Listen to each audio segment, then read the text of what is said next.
philosophe Martin Stephens a écrit ceci l'autre jour: « Dieu nous donne du temps. Il permet qu'une longue histoire s'écrive, l'histoire de nos réponses. Pouvons-nous choisir d'être ces êtres de réponse, celles et ceux qui disent oui de tout leur corps, de toute leur vie, qui prononcent moi aussi quand Dieu nous dit je t'aime ». Cet amour immense de Dieu, c'est le choix qu'il pose de nous laisser à chacun le temps de répondre. On a le choix de ça, considérer qu'on a soudain plus de temps, ou en tout cas qu'on a là maintenant le territoire plus large et surprenant d'un temps différent. Myriam, dans sa maison avec son mari et son petit garçon très vivant, me dit qu'elle vit ce sentiment. Un sentiment genre des fois oui, des fois non. Alors je lui demande ça, comment il bouge ce sentiment du confinement ? Alors le sentiment, il évolue un jour à la fois. Parfois, il y a vraiment des journées superbes, ça se passe très bien.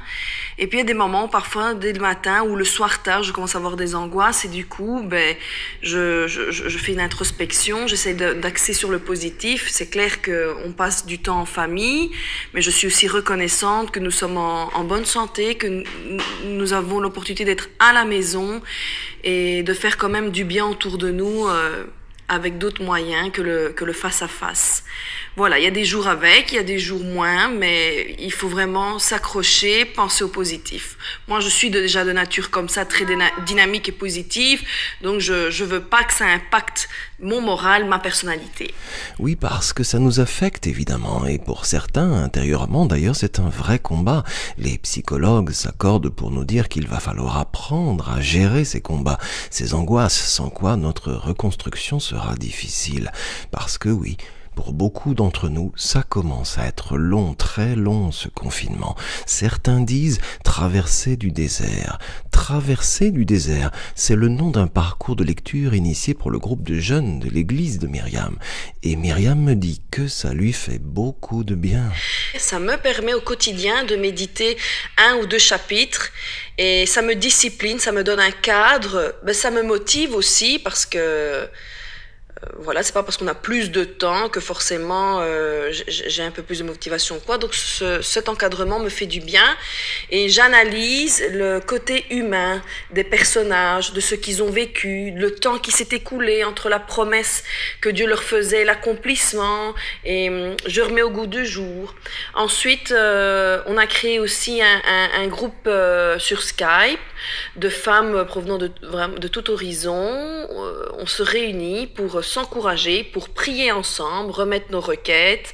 Et ça fait aussi du bien. C'est des nouvelles choses qui sont nées depuis cette phase de confinement. Ces choses qui naissent, c'est précisément ce que chacun a choisi d'en faire de ce temps différent. Et ce temps, c'est aussi celui de la nature, de la création qui souffle un peu, dégagé là de toutes nos agressions insensées. L'eau de Venise redevient transparente avec des vrais poissons dedans et même des dauphins, dit-on. Le ciel est plus dégagé, les oiseaux ont plus d'espace pour faire des pirouettes. En ouvrant la Bible dans ce temps-là, si on s'approche vraiment, on distingue le détail, la bribe, l'éclat de quelque chose qui nous aurait jusqu'ici échappé et que soudain on se met à aimer. Un des passages que j'aime, c'est une cousine d'Italie qui m'a envoyé un verset en Psaume 139, verset 12, et ça m'a vraiment touchée. C'était « Même les ténèbres ne sont pas obscures pour toi, la nuit brille comme le jour et les ténèbres comme la lumière. » Je trouvais ça vraiment trop beau. Parce que je me suis dit au fait que c'est clair, Dieu il veille sur nous, Dieu il est souverain, même dans ces circonstances. Et moi ce qui m'encourage, c'est que voilà, c'est de prendre conscience que rien n'est caché devant le Seigneur, qui sait tout de nous. Et j'ai vraiment aimé ces contrastes, la nuit brille comme le jour. Donc voilà, même s'il y a des fois où je suis dans l'obscurité de mes pensées, le Seigneur il voit et me connaît et il m'apaise sous n'importe quelle forme, chaque jour.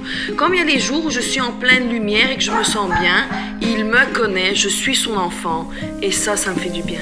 Et il est fort ce sentiment d'enfance et d'identité dans le psaume 139. D'où je viens, qui je suis, comment tu me vois.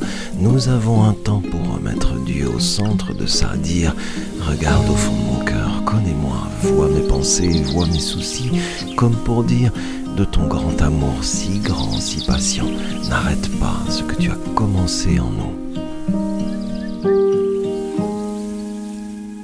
Attention, la Bible peut faire gravement du bien à la santé.